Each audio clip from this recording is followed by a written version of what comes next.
We have a gentleman to introduce our speaker tonight, Dr. Eric Anderson. Dr. Anderson has become the co-chair of the Program Development Committee. And so he will introduce our speaker now. Thanks, Eric. Thank you, Ken, very much. Well, welcome everyone to the 2018-2019 Audubon Lecture Series. Over the next 8 months, we'll present a series of lectures on what's happening in the natural world that we think would be of interest to the general public. This year's theme, if you can say there's a theme running through it, is the impact that humans are having on ecosystems, both their members, their functioning, and what it is that we as citizens can do about it. So we'll hear from John Gilbert speaking about the only endangered mammal in Wisconsin, which is the American marten. Gene Jacobs talking about red-shouldered hawks. A physician from Minnesota discussing Lyme and other tick-borne diseases in Wisconsin. And our very own Bill Berry talking about the impact citizens in Wisconsin had on actually getting the DDT banned in this country. Before I introduce tonight's speaker, I'd like to relate a short tale that may help you appreciate tonight's talk. Ecosystems are massively complicated and interwoven things. Back in 1995, when we reintroduced wolves into the Yellowstone ecosystem after a 7-year absence, no one could have predicted the breadth and the depth of its impacts. Elk were reduced and driven from browsing in the open by streams, which led to a regrowth of willow and aspen, which led to the return of beavers and the increase and reappearance of long missing songbirds. Even a significant alteration in the composition and the dynamics of rivers. But despite all you've heard about this miraculous trophic cascade of events, the ecosystem in Yellowstone is not back to the way it was 100 years ago. And chances are very good that it never will be. Why? Because so much is different now than it was then. We've introduced exotic species. We have a change in climate that favors different species of plants and animals. We've impacted air and water with pollution. Yellowstone will never be the same. As with Yellowstone, the Northwoods of Wisconsin is now changing to become unlike it has ever been before. Dr. Don Waller from the Departments of both Botany and Environmental Studies is here tonight to share with us 30-plus years of research on botanical issues, which started with the study of individual plants and now is culminating with the insights into how whole ecosystems in Wisconsin are being altered directly and indirectly by the impacts of humans. Dr. Waller's been at the University of Madison for most of his career, has published well over 200 articles, and serves on the State Natural Area Council. Please give a warm welcome to Dr. Waller as he explores tonight what drives ecological changes in northern forests.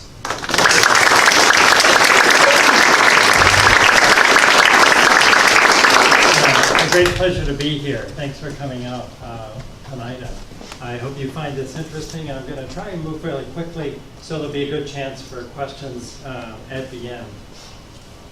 And discussion, because these topics are of interest to us all and very complicated. The world is changing not in just one or two respects, but in many respects at the same time, in ways that we little understand in terms of the implications, as Eric alluded to in his introduction. Most prominent among the changes we wreak on the landscape has to be changes in land use, typified by those agricultural fields in the upper right. We also know now that we've had a global impact on the climatic systems with systematic increases in temperatures and rainfall in some parts of the state that have us moving in winter and summer to places far south from where Wisconsin's actually located. Acid rain and nitrogen deposition is something I've started to investigate recently, but I'm not going to talk about tonight. We also have invading exotic species, which have greatly transformed many of our ecosystems, and again, with complicated effects. We have a surprising overabundance of the only large ungulate most of us are likely to see in this part of the world, white-tailed deer. And the effects of all these changes has been to shift the distribution and the abundance of many plant animal species. It's also led to many local population extirpations and has threatened or already caused, in some cases, extinctions, even here in the Midwest. And we've also seen a prominent decline in the degree to which different places are different from each other biologically, an homogenization of floras and faunas that I use McDonald's symbol to represent. The difficulty for an ecologist trying to study these changes is, A, they're kind of unfolding a little too slowly for a 3-year NSF grant or a 4-year PhD. They're unfolding side by side simultaneously, and they're probably interacting in complicated ways that make them difficult to study. I edited this book on the vanishing present, Wisconsin's changing lands, waters, and wildlife, because I felt it's so important to share these stories. I realized I knew a fair bit. I was learning more about how plant communities were changing, but I sat down with my fish friends and found out about how fish populations were changing, and with my ornithologist friends to find out how the birds were changing. And we didn't even know each other's stories among the community of biologists, let alone sharing those stories with a broader public. So my favorite review of this book came when a couple up in Ashland wrote and said they read it to each other at night before going to bed. How to study long-term change. This is an outline of what I want to talk to you about tonight.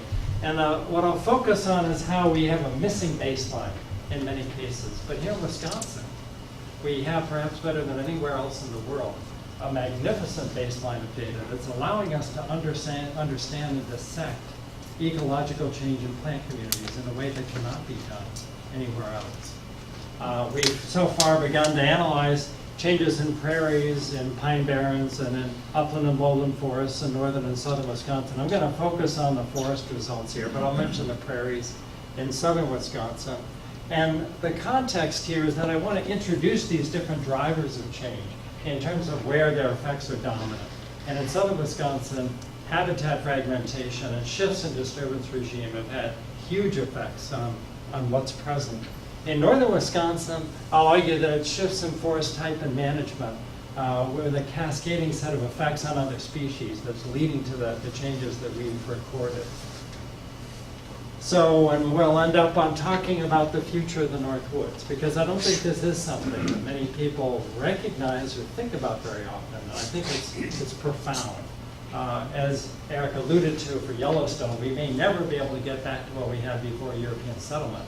But the question is, do we want to look again like a forested landscape, or are we actually at risk of seeing full-scale changes in the composition and even cover of forestry species? As you know, the Northwoods extends across the northern third of the state and intermittently in many other parts. This is the non-glaciated driftless area over here. In the southeast, we have a lot of agriculture and increasing amounts of urban and suburban development. The central sands are a very interesting region, and I'll just touch on those, but I consider it one of the most fascinating systems we have in the state.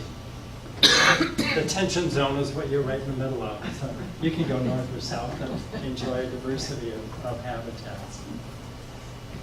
When I began this work, I was slow to wake up to both the difficulties of what I wanted to do and the opportunities that I had to actually use the existing data that was sitting in my building, collected by colleagues from some 50 or 60 years ago. But I realized fairly early on that a big problem we have is that even though on the evening news you'll see the Dow Jones daily, the averages and what's happening there up and down, you'll see climatic data, you'll compare this to previous times, highs and lows, you'll find out if there are more housing starts or whatever, and you won't hear a word about the profound ecological changes that are going on in our world. And that to me is a major failure, that we do not have monitoring data and statistics extracted to a point where everyone could understand what's going on. So the reason we don't have the data is because we don't fund monitoring. If I write a proposal to the National Science Foundation to go out and collect data without a hypothesis to test, it would never get even to be sent out to review. It would be shot down instantly. Long-term studies are consequently rare because we miss the baseline. We don't have older data that we can use to analyze what's going on. So most of the science that we do is either very short-term, like a 3 or 4 years of a grant or a graduate program, or you go back and use paleoecology and pollen or whatever and try to figure out what's going on. John Magnuson, a limnologist at Madison, wrote a very interesting paper in 1990 where he termed this the invisible present, that we lack an ability to understand these ecological changes in our world that are occurring just slowly enough to not really be able to track them or collect systematic data on them. And that's an issue in public affairs because an absence of data is usually taken to infer an absence of impacts, even though, of course, that's not justified. This is John Curtis. I am the John Curtis Professor of Botany, and I'm very proud to wear that title. He was a Republican. I don't agree with his politics, but I am hugely in awe of this man and what he did with his students. They fanned out across the state of Wisconsin. They visited more than 1,000 sites, and they collected data, often quantitative data, on the relative abundance of plants at those sites. They processed a huge amount of material. He was doing very interesting work at the end of his life when he died of cancer at the age of 49. So he wrote The Vegetation of Wisconsin, still in print, still used as a textbook for a course of that name at Madison and Milwaukee too, for that matter. I don't know if they teach that at Point. But sitting in a room on the 3rd floor of Burge Hall, just down from my office, I realized was a gold mine of data. That I could go back to these sites, sometimes 50 years to the day, after they had collected these data and asked what species have increased, which have decreased, which have become more pervasive, which are disappearing from our landscapes. So I began a program of research around the year 2000 where we started to systematically revisit and resurvey these sites. We tweaked methods a little bit. We used standard soil samples, for example, from the Plant and Soil Analysis Lab. We also pumped up in general, if I could go back to John Curtis and beg him to do something differently, I would have said pound some stakes in the ground. I believe in permanent quantities. He was in a hurry. He maybe knew he was going to die young. He was just charging through the landscape. The other thing I'd ask him to do is don't try and characterize an understory community with 20 1-meter square quadrants. It's inadequate, in many cases woefully inadequate. So we've pumped up those numbers a lot in our resurveys, and we use various statistical methods to make these comparisons fair and appropriate. So what are we finding out? Well, we have changes of many kinds that are going on. First, I'll look at the data here. It's frozen. Oh, no. Hold on. Nothing is responding. Well, decided it's time to sleep.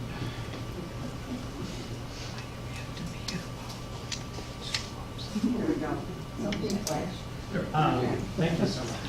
So this is, for any of you who are into plants and I know about Beckman, we can take a look at what they used. They were collecting their data sets. They had information. We're most grateful for the fact that they made detailed maps of exactly where these were and usually identified them at least a quarter or quarter section. So we could go back to the same place and resurvey using similar methods.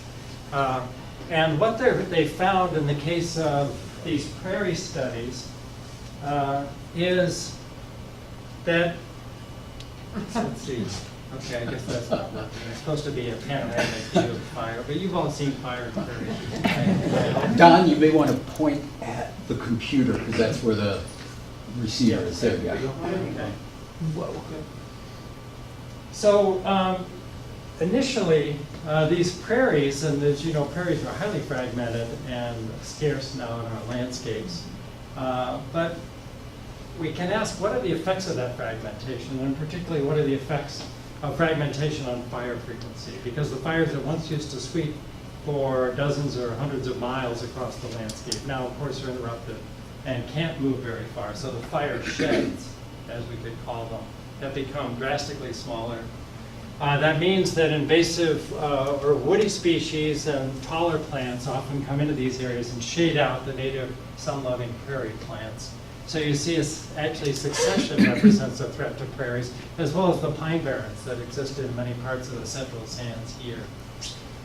So, whoops, now I'm going too fast.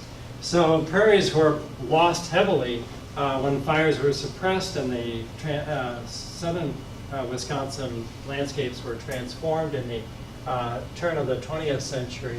Curtis then comes along in the early 50s with his students and resurveys these ones, typically around cemeteries or railroads.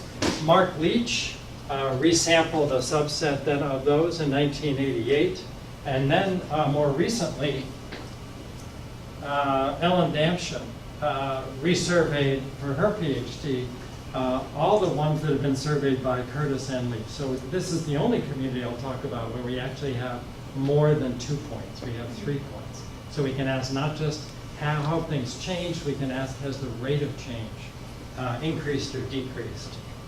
And the changes were remarkable. These places are changing. The ones that changed the least were the driest and the most heavily managed by fires. And if you didn't have either of those things going for you, the prairie was essentially lost. It was hemorrhaging species at a rate of percents per year. And the rate of losing species has tripled between that initial period of the 50s to 88 to now the period from 88 to 2012 or 2014. So colonizations have increased as well, but often these colonizations are really widespread species. They're not the prairie specialists that you'd hope to see there. So we're seeing acceleration of losses.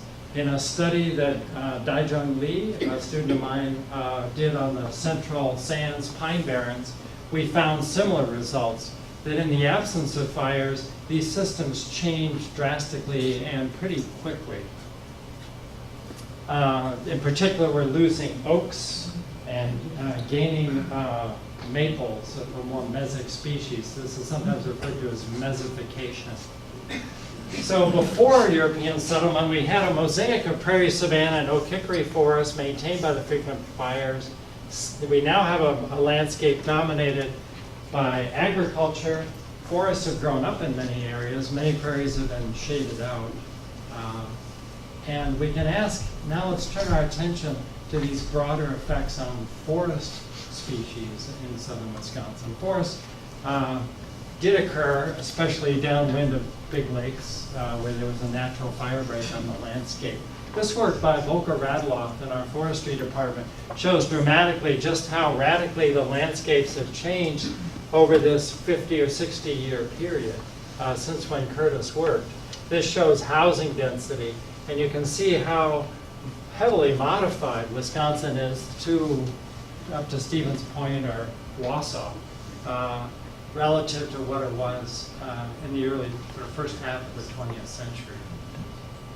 This is one of our sites, Site 1100 in Curtis's scheme. This is how it looked to Curtis and his students when they visited it. It was surrounded by agriculture in this 1950 air photo.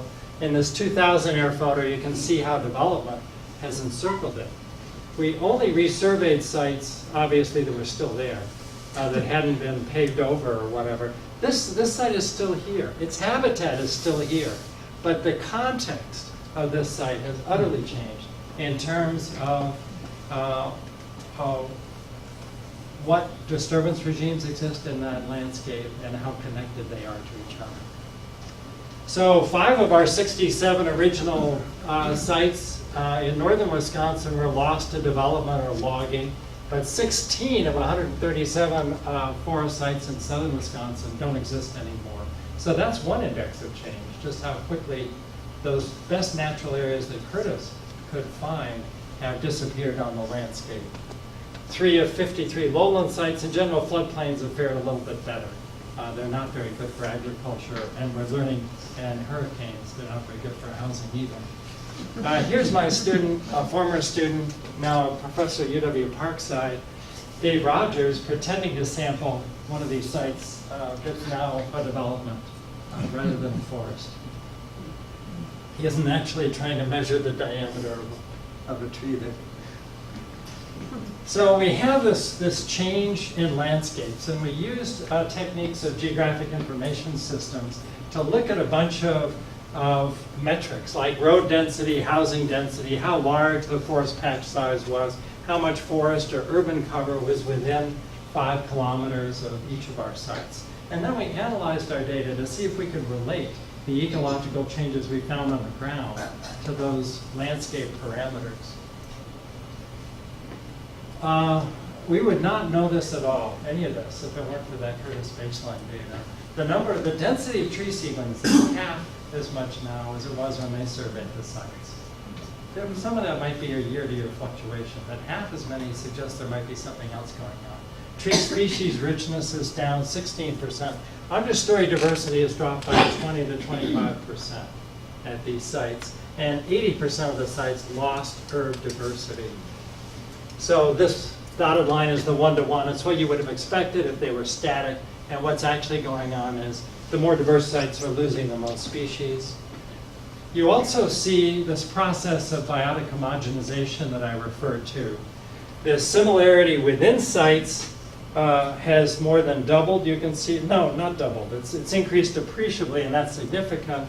Likewise, the similarity between sites has gone up. So they're homogenizing internally as well as homogenizing among sites. So who are the losers? The losers in the southern Wisconsin forests are essentially the pretty wildflowers, the things that you and I like to go out and see in the springtime or early summer. Bellworts, bloodroots, violets, trefoils, wild yam. The trilliums in particular have been hit hard.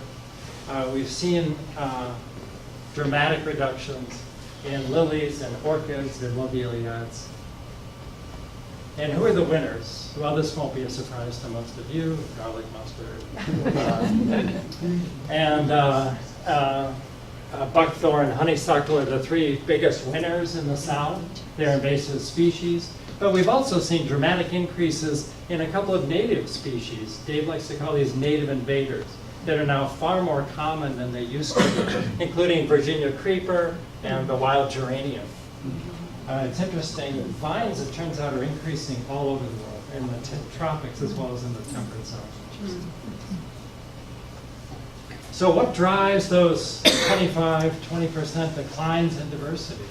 Well, one thing that seems related to that is how much urban development has gone on within 5 kilometers of those sites. The sites that have more urban development have lost more species. So it does look like landscape is important. You can't ignore what's going on around the site. But exactly what's going on there is something we also have tried to tease apart. Is it an increase in extinction, or is it a failure of colonization and recolonization that's leading to those declines? One thing we've documented in these sites is this, what's called an extinction debt. As areas get smaller, as they're reduced in size, they necessarily can't support as many species. This has emerged from MacArthur and Wilson's theory of island biogeography, but it's interesting that we've seen exactly what that theory predicts, that the smallest sites, the sites of the least amount of the smallest patch size, have lost the most species. How far this will continue is what we don't know. We don't have a third point yet for the forest, so we don't know if this process is more or less played out or whether it's continuing. We've also looked at road density within 5 kilometers and looked at this rate of new native species colonizing the site. what we've discovered is that maintaining diversity is not a matter of putting up a fence and trying to protect it and assuming that it will remain static and that you can protect diversity that way. To protect diversity, you have to protect the active processes that sustain it. And that means colonization and recolonization. So the more roads you've got around the site, the fewer native species can make it into that site to recolonize, and the more likely that site is to lose species diversity. This is sometimes called the rescue effect, because local extirpations are being rescued, often before we even notice it, by these recolonization events. So we have to think of diversity as being maintained by these active processes. We have to pay attention to both size and proximity, how close these sites are together. The percentage of forest within 5 kilometers had a very beneficial effect on that necessary colonization process. So land use change is important.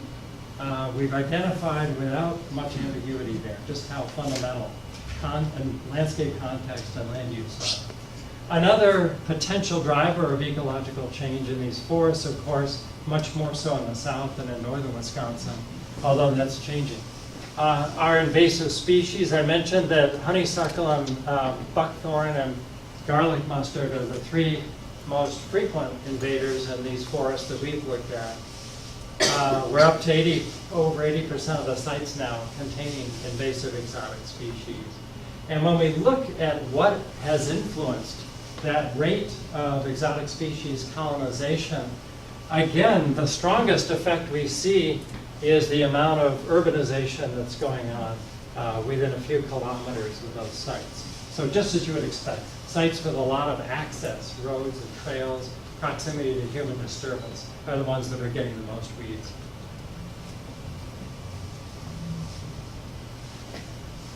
I'm not going to go into this in depth, but we have begun to look at climate change. That's the paper I want on, paper number 2 on climate change is what I want to work on this weekend. We know from this excellent work done by the WICI, the Wisconsin Institute for Climate Change Information, exactly how climates have changed over the last 50 years in Wisconsin. Again, did you notice? Wisconsin has led the way nationally and able to downscale those climate models and downscale data and do both the analyses of historic climate change and projections into the future. The Wisconsin model was so good, it became, it was used for all states east of the Mississippi since after we did Wisconsin. That's not my work, but I used that work. And one of the things we did with all these data from all these sites, hundreds of species, hundreds of sites, 50 years, is we asked, how has the centroid, the center of mass, geographically changed over the last 50 years? And what we discovered is that almost all species have shifted. And this isn't something that's hypothetical or projected or expected in the future. This has already happened. These plants are shifting in their distribution, and they're shifting in a general way towards the northwest. Well, do we know that's climate change? Well, you can look at the vectors. You can look at all those habitats at those hundreds of sites, and you can use that downscale climate data to ask, how has the climate changed at those sites over the last 50 years? And you can generate these vectors of climate change. And then you can ask, is there any relationship between the local climate changes that have happened at these sites and the shifts in plant distribution that we've seen? And the answer is yes. There's a big concordance. It's highly significant. There's a general match. But there's a big catch. The big catch here is that most species are not keeping up. There's a lag. This one-to-one line is what you would need to do to match the climate change that's occurring.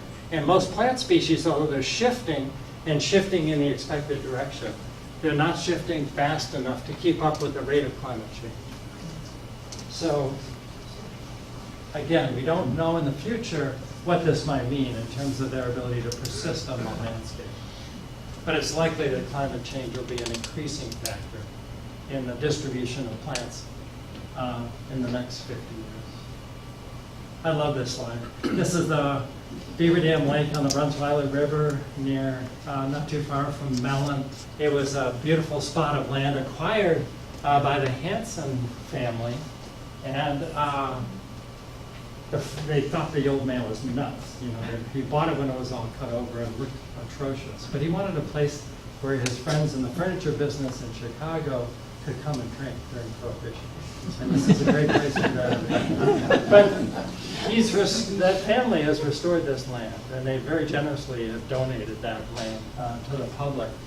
And that gives you an idea of the resilience of the forests that we have here in Wisconsin. Many of them, they're adapted to disturbances of various kinds and frequencies, and they bounce back.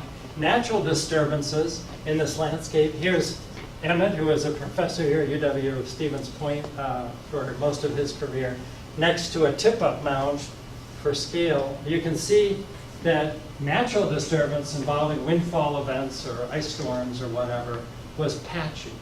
It was intermittent and patchy, generally small in scale. If you go into an old-growth forest, what strikes us, of course, and what we delight in, especially for bird mammal habitat, is all that coarse woody debris on the forest floor, the tip-up mounds, the logs, the snags that provide denning sites and so forth. But for a botanist, you quickly catch on to the fact that these rotting logs on the forest floor provide a critical habitat for the germination and early growth of many tree seedlings, particularly yellow birch and hemlock and cedar, as much as, even though they only occupy 5 or 7% of the forest floor, we've found as much as 80 or 90% of all the seedlings on these chunks of coarse woody debris for several of those species. That's why they call them nurse logs. So those old forests, which were once pervasive in the landscape, largely disappeared in a remarkable event that we call the cutover. It was remarkable for the speed at which it occurred. I personally think the speed of logging during the Paul Bunyan era and the vast transformation of the landscapes may have been instrumental in awakening a conservation impulse in the whole country. There was talk of a timber famine. There were concerns about, that's when the bison and the passenger pigeon were disappearing. And so I think what happened here in the Midwest, here in Wisconsin, may have been really pivotal in that way. But of course, the passenger pigeon, once the most abundant species in the world, they think, numbering in the billions, was doomed probably by market hunting, the telegraph, and railroads that could get pigeons to pigeon toast markets in big cities very rapidly. And the loggers were very happy to go in and cut the logs, starting with the big giant softwoods, the red and white pines, and then later moving to hemlock for the canning industry, and eventually, when the railroads came into the region, clear-cutting the rest of the hardwoods. But folks like George Weyerhaeuser, who pioneered the logging industry here in the Midwest, generally defaulted on their taxes and moved west when it was time to do that. And what they left behind was a moonscape.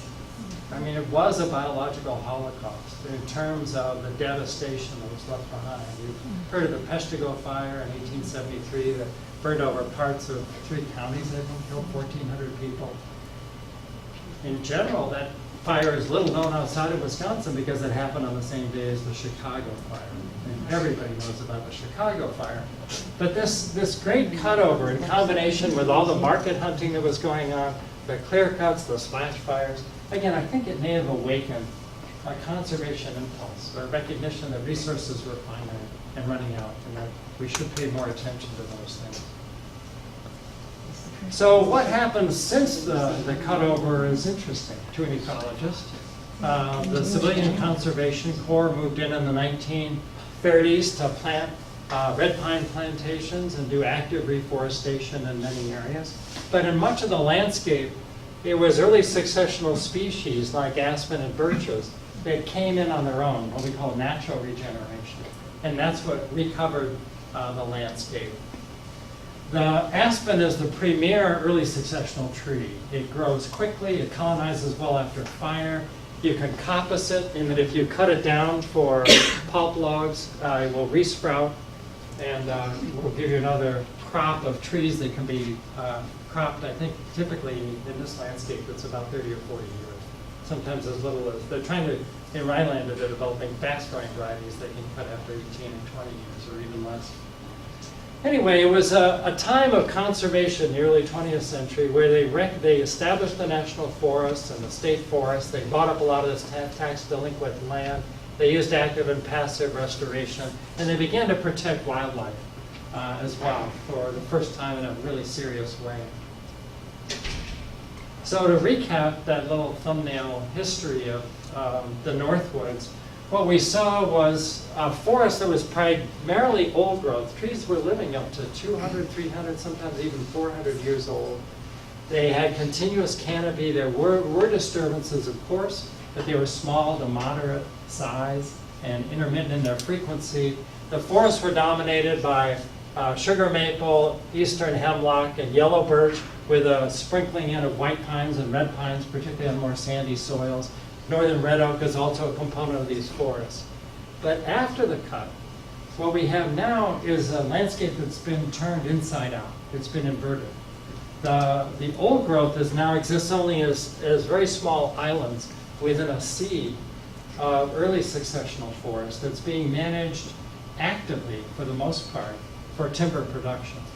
And that means a lot of edges, a lot of edge habitats, a fair bit of clear cutting. The national forests are beginning to move a little bit more towards selective logging, taking out individual trees or small groups of trees, a bit like how the Menominee manage their land.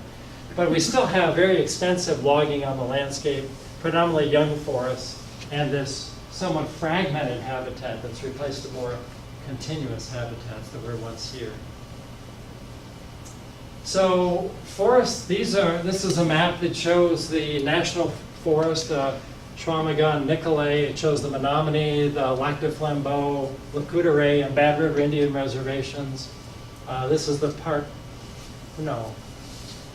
Which district is this? I'm blanking on it. What's Allen? Well, anyway, you can see that this is actually a map of carbon density, biomass, tons per acre.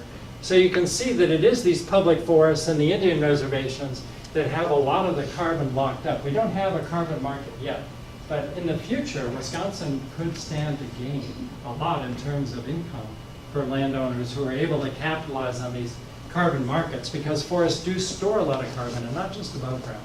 They can store an awful lot below ground as well.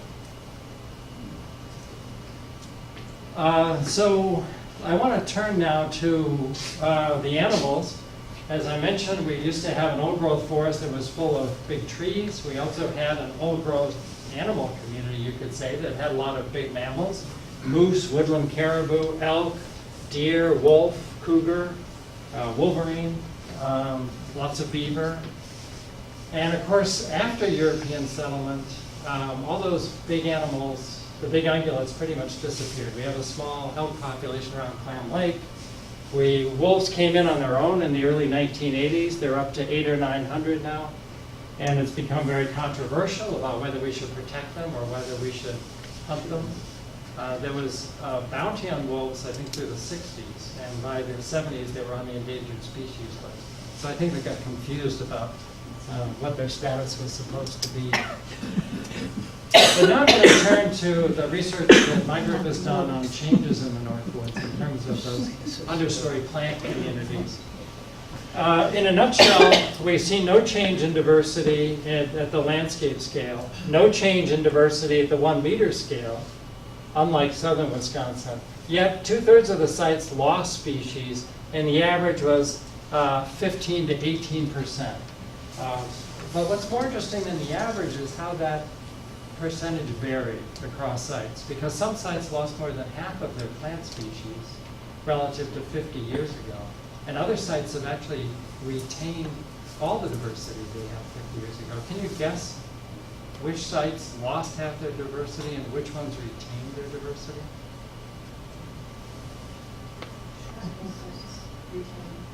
Louder? Tribal sites retained? Yes. The Indian tribal lands in Wisconsin have retained their diversity. It's not climate change or pollution that's reducing diversity in the Northwoods, or else they would have lost it too. It has to be something else.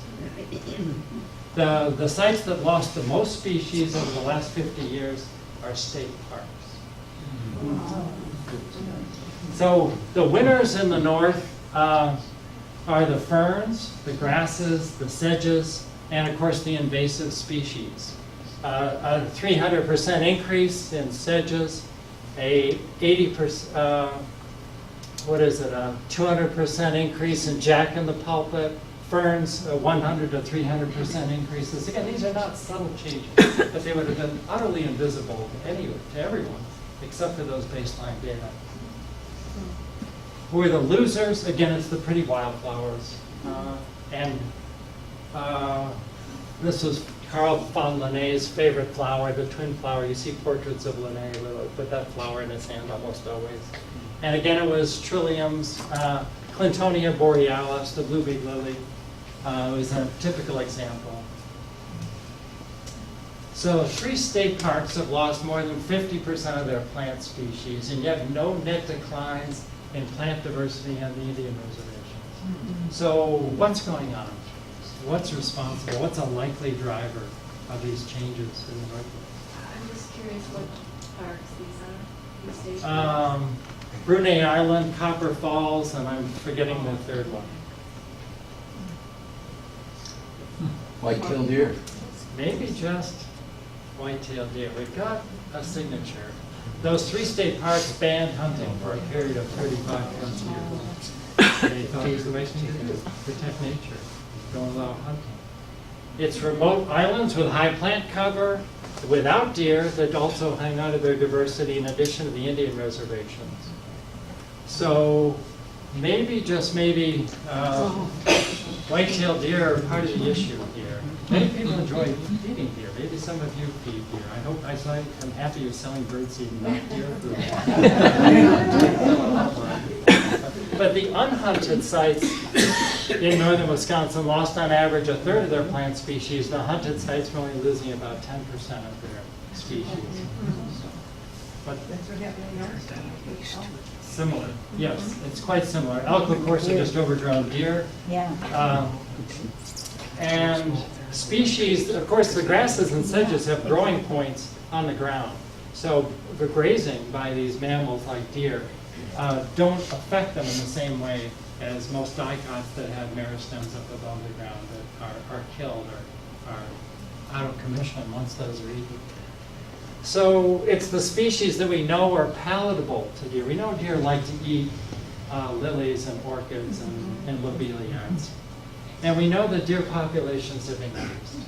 And not just a little bit, deer populations have increased a lot here in Wisconsin. This ranges from the 60s up to the early 2000s. You can see that even though the DNR was wisely setting goal densities at a reasonable level, their ability to actually keep deer to those goal densities has been limited in recent decades. Of course, hunters all got used in the last 20 years to these very high densities of white-tailed deer. So any efforts now to try and limit deer abundance, say with the Ernebuck program, met intense opposition from many hunters who assumed it was their birthright to keep a high deer population indefinitely. It's not unique to Wisconsin. If you look at Michigan or Minnesota or Massachusetts or New York or Pennsylvania, the whole northeast and southeast, parts of Texas, parts of the western U.S. have seen big increases in deer. Roe deer, red deer have increased in Western Europe. People are a little puzzled by this. Why have deer increased so systematically in so many different places? Well, as an ecologist, it's just more questions that are always interesting to address. If you believe in the importance of bottom-up forces, you could argue that increases in the carrying capacity, the amount of nurture available to deer, is what's boosted their populations. If you believe in competition, a lateral trophic control, maybe it's the absence of woodland caribou and elk and moose and all that that might have helped them increase their density. Or it's possible that there's some top-down control that used to happen here with predation by wolves and other cougar bears on fawns and so forth that kept deer in check. In addition, of course, the Native Americans were subsistence hunters, and they were in the landscape too, probably keeping a check on deer to some extent. Now we've substituted a controlled hunt managed by the Wisconsin DNR, but of course those hunting practices were all generated in the early 20th century when everybody's intention was to help the deer recover their population. So there was a strict 9-day season. You favored the hunting of bucks over does, and you prosecuted anybody who shot a deer out of season. All of that made perfect sense in the early 20th century. And now, unfortunately, it does not make sense anymore, but it's proving very difficult to change. Aldo Leopold was our first professor of wildlife game management, as he called it, in the 1930s. He founded the department in Madison. He pointed out that game is a phenomenon of edges. And in particular, he stressed that game species like deer and grouse often benefit from edge habitats and from early successional habitats where they have an abundance of things to eat. And deer, we know in Wisconsin, near the northern limit of their range, also depend on severe winters when the snow is deep or temperatures are very cold, on hemlock or cedar stands, where they can make it through the winter with a lower snow cover and maybe some protection from thermal radiating all their heat out into space. We also know that people love to feed deer. And Keith McCaffrey, a retired DNR biologist, is very concerned about whether all this feeding of deer in the wintertime may be contributing to overwinter survival at much higher rates than used to occur in the past. McCaffrey has made interesting models about what populations of deer thrive on in terms of habitat. But all of his results can be summarized in this placemat I had at Nick's Family Restaurant in Spooner, Wisconsin. If you have aspen and you have grassy openings, you get a lot of deer. And this is reinforced by Bob Depker's work. He's with the Michigan DNR. He's showing here over a period of 50 or 40 years how closely deer densities are tracking the amount of pulpwood harvest in individual townships in the Upper Peninsula of Michigan. So again, there's a direct correspondence. You manage the forest intensively, and you favor habitat conditions for deer. With the densest groups of scat we've ever counted in our own research have been around logging tops. Logging tops in winters are just a magnet for deer. And the timber companies are not oblivious to this connection between timber harvest and deer populations. In fact, they brag about it sometimes. So there is what I've sometimes referred to as an unholy alliance that's existed for some years now between those interested in cutting the forest intensively and those interested in generating bumper crops of deer. What we're waking up to is what the downstream or negative effects of deer are. So the case I've made for you is that older forests here before European settlement and natural predators, including Indians and cougar, kept deer densities probably to less than 10 deer per square mile, maybe even 6 or 7, 5 deer per square mile. And consequently, deer at that time had limited effects on understory plant communities. In contrast, today's landscape has supercharged the availability of forage for deer. They've strictly limited or eliminated predators. We're feeding deer. We have the mildest winters on record. Severe winters used to be a check on deer numbers in the north. So these have conspired in combination to lead to densities that are many times what they were before European settlement. And this is what my students and I have been studying for the last 30 years, is this downstream impact of many deer on the forest understory. So this is kind of, I should have become a wildlife biologist sooner, like Eric. But I discovered trail cameras a few years ago. They're a lot of fun. You see all kinds of interesting things. One, there was a pack of coyotes that was also using this fence to actually corner animals and chase them along. Both the deer and the coyotes seem to move along them. So how do we study deer impacts? Well, everybody's favorite method seems to be the anecdote. I've got a story. And, you go up to the Sylvania Tract in Michigan and you see the northern white cedars, and they have this very marked browse line. It's not somebody out there with hedge clippers. And that's one of the easiest ways for anyone to notice that deer are present in the landscaping, having an effect. With a daughter and a graduate student for scale, you can see the presence of what we call lollipop trees and sandwich trees, where there's foliage down low, below the snow level. This is in the UP, and then up higher, where they're almost escaping the hungry mouths of deer. Once you get an eye for this, and I encourage you all to develop your eye for deer browse, you really start to notice it conspicuously in the forests we have. You can see it directly on, Solomon seal and false Solomon seal. The woody species are particularly good, I think, for assessing deer impacts and deer browse because they leave behind a woody record. If these herbaceous plants get fed on repeatedly, they disappear. So the only way we know they were there is from that historic data we have from the surveys in the 50s. But the woody plants, especially the maples, have an ability to survive and kind of stick up a few branches. And you can actually come up with a method for aging the twigs to try to measure the age for the time between bites, the time between deer bites, and therefore whether the plant has a chance or not. But we could ask, what's the matter with you? Taxus canadensis used to be almost everywhere in the landscape. The Ojibwe word for Canada yew is, that dang shrub that grows absolutely everywhere, but it doesn't anymore. The places you see it are places like the Apostle Islands.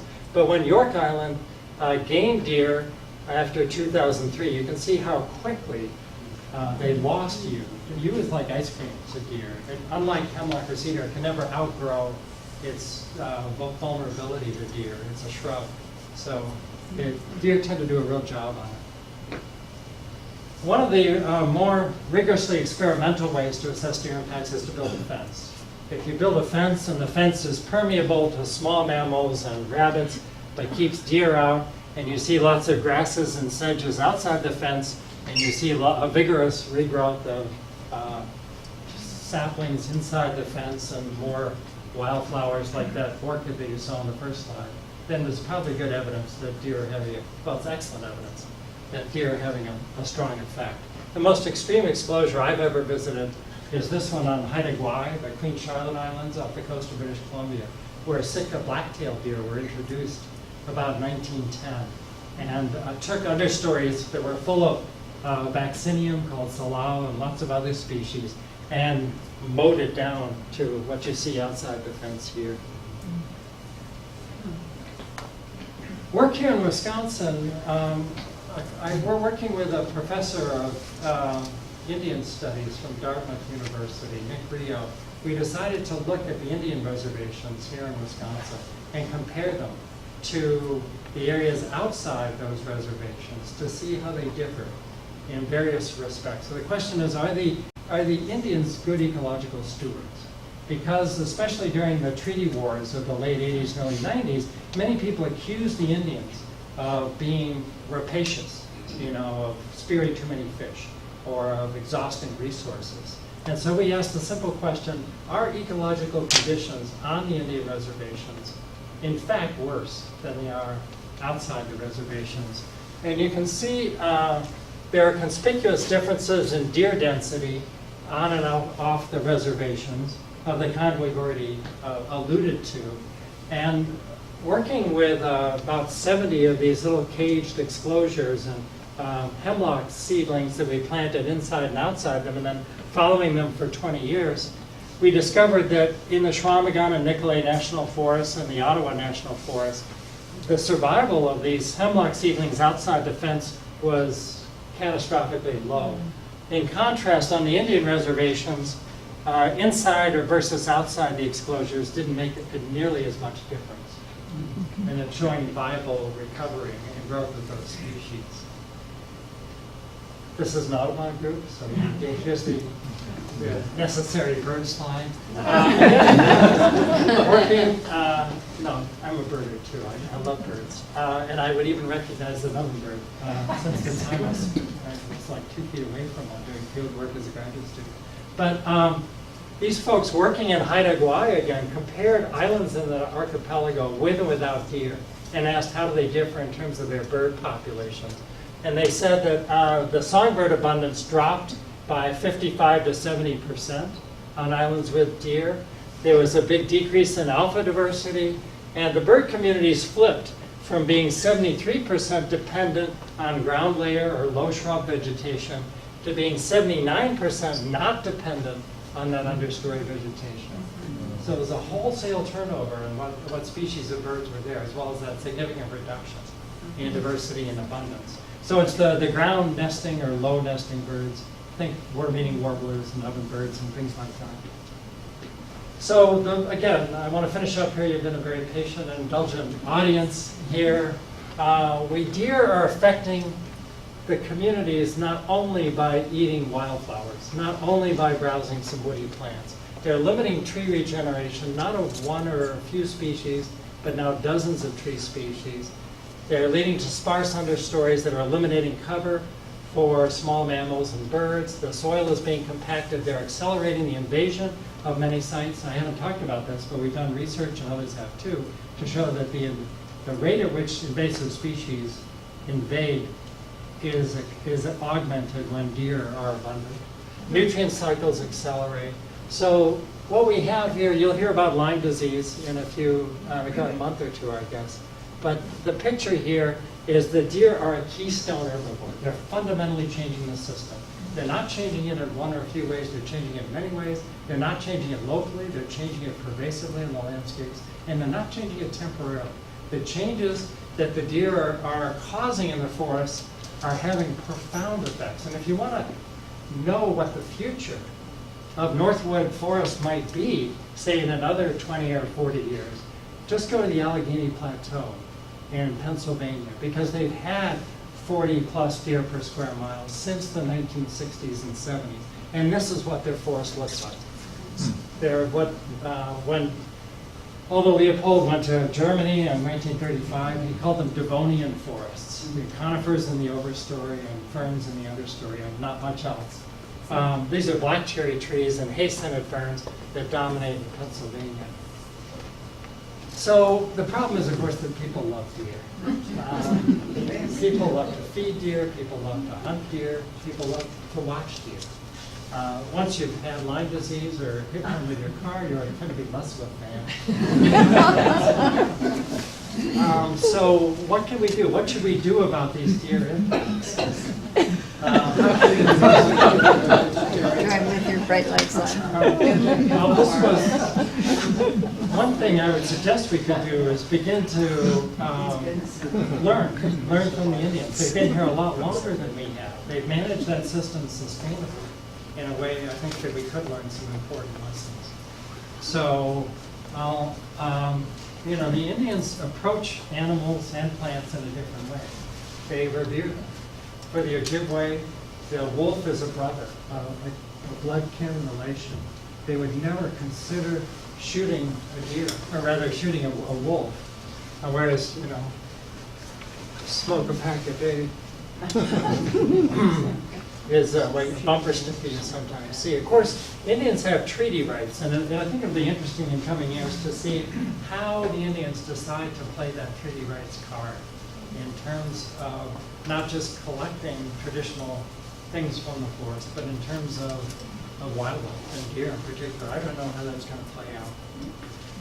But when we compared the reservations to these off-reservation lands, we found, of course, 28 to 78% fewer deer. We found no net loss in plant diversity. We found higher rates of tree regeneration, better survival and growth of hemlock seedlings. And I think in terms of the consequences of that management, you have to see that the Indians, with a lower human and a lower house and road density, have fewer conflicts. They don't have Lyme disease to the same extent we do. They don't have collisions to the same extent we do. They have higher carbon storage, higher tree regeneration, greater diversity, and probably more birds. I I'd like to see data on that. I haven't collected it yet myself. So I'll end here. What can we do about deer impacts? How can we reduce them? First of all, let's stop treating forest management as one thing and wildlife management as a separate thing. They're intimately intertwined. You can't manage one without managing the other, inadvertently or inadvertently. Let's see what we can learn about Indian management. Let's use science as a basis for management. This was Leopold's dream. And that's why he tried to insulate the professional managers of deer and forests from political forces. I think he'd be bothered by what's happening in the state of Wisconsin today.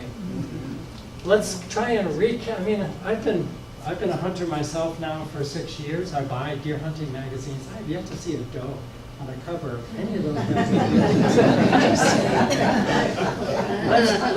I've asked my colleagues in the DNR if there's any way we could have just a few minutes, a half an hour, to give a talk like this, or to educate hunters that are people that are becoming hunters about the ecological role that they're playing as a predator in the system. I've gotten nowhere with that suggestion. I'm trying to work to develop the potential for using citizen science in the way that you're already familiar and perhaps active in, to see if we can actually collect more systematic data on what the deer impacts are. Because believe it or not, it's hard and expensive to count deer. It's simple and cheap to count browsed plants. And we could be using our high school science teachers and students. We could be using citizen naturalists to collect a wonderful set of data here in the state of Wisconsin. But you probably have ideas on this too, so let's end there and get some of those. Thank you very much.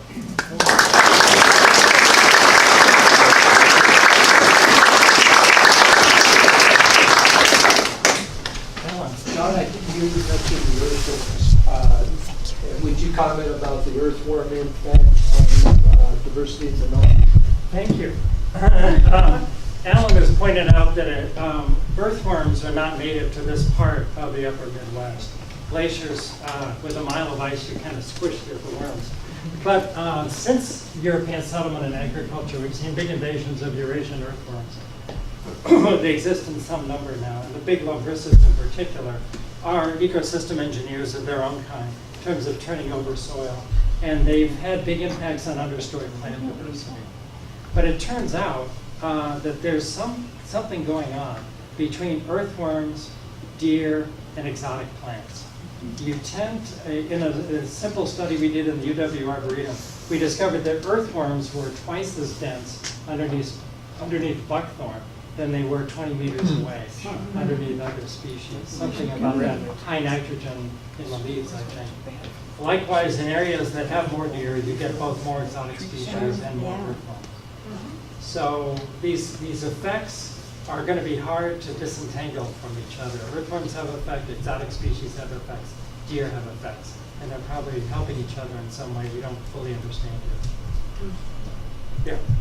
Yeah. A trip a week or so ago down 39, I noticed, I don't know whether it's a vine or what it is, but the everything along the side of the highway is covered with this.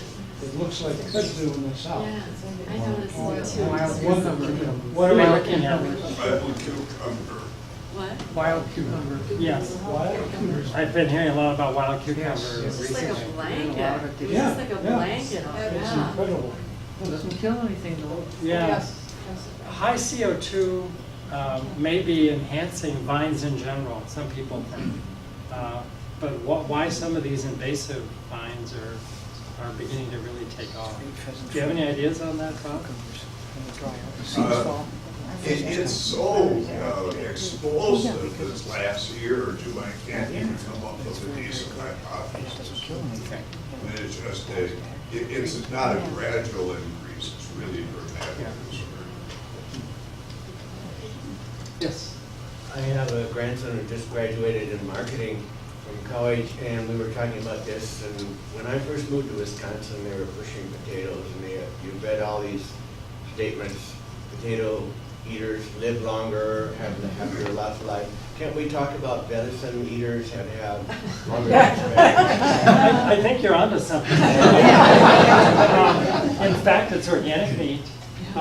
Local boars should like it because the deer are coming from local areas. And think of these urban yuppies that are really into sort of Epicurean cooking and so forth.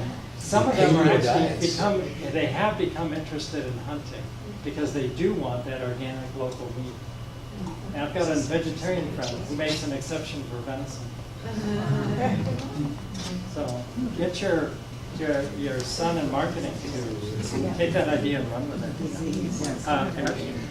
Don, can you address the issue of CWD, because it's a double-edged sword. One, it may in fact lower the deer density in the state, but the other part is you may lose a lot of hunters that currently harvest deer because of the fact that they may in fact, I've heard it predicted that CWD is the death knell for hunting in the state of Wisconsin. And when I hear that, I don't know if they refer to the fact that hunters want to avoid CWD, or if they think CWD will decimate the herd to the point where hunters will lose interest.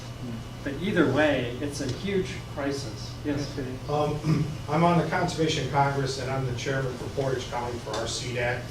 And the problem in this county is as pronounced as other counties, but there are many hunters who are on the fence because they don't know if that CWD will cross over to humans and what are the effects going to be, but also at the same time to have more new hunters or younger hunters come into this. It's not happening. And actually in Wisconsin, we are losing deer hunters more than we're gaining. We've had more than 600,000 hunters in the state. I think we're down to 550 or so. This is a big concern across the country. We're not the only state that has an aging hunting population. So get your son interested in promoting hunting sooner rather than later. Do you have any, how is the Conservation Congress tackling the CWD issue? Right now, the counties, Iowa and Sauk, the ones in the suburb began initially, those are the ones that have high densities. But there's been people that have actually eaten deer that tested positive for CW after, and they're saying, I'm still around, at least for now. That study that was done in Canada with the baboons, I think it was like 5 of them that actually did contact the CW, disease. Did everyone hear that? For the first time, we have evidence that CWD can infect primates. There was a study in Canada. But as far as in relationship to Colorado, which has had it since the 1960s, there's been no known cases up till now that someone has died after eating an infected deer. I don't recommend it, but we appear to be safe for the moment. And I didn't think CWD was going to cut into the herd that much because it was hitting primarily males, and it was a slow-moving disease. But I know in recent years, the infection rates in females have increased. And in fact, once the infection rates get to 30%, it does have a significant effect on population growth and persistence. But a lot of that is from deer farms too, because But our neighboring states are pretty upset with Wisconsin for not moving more aggressively. Right. You look at what they're doing in Michigan right now about chronic wasting disease. They are all over it. They are testing like crazy. And we've actually seen a reduction in testing in Wisconsin, and I think that was a mistake. Too many cases were turning up positive? I don't know. This is a plug for next month's talk, which is about CWD, so perfect timing on it. Hey, could I make a quick announcement, Don? Apparently there was a mistake printed in your newsletter about when all of these programs are happening for a little lecture series. They're supposed to occur on Wednesdays, and apparently it ended up in the newsletter as being on Thursdays. So go home, throw away your schedule, and we'll mail out another one in the next newsletter that will be corrected for that. So sorry, we just found out about that this evening. So. Shall we continue the discussion over snacks? I think that would be excellent. Again, Don, thank you so much. We really appreciate it.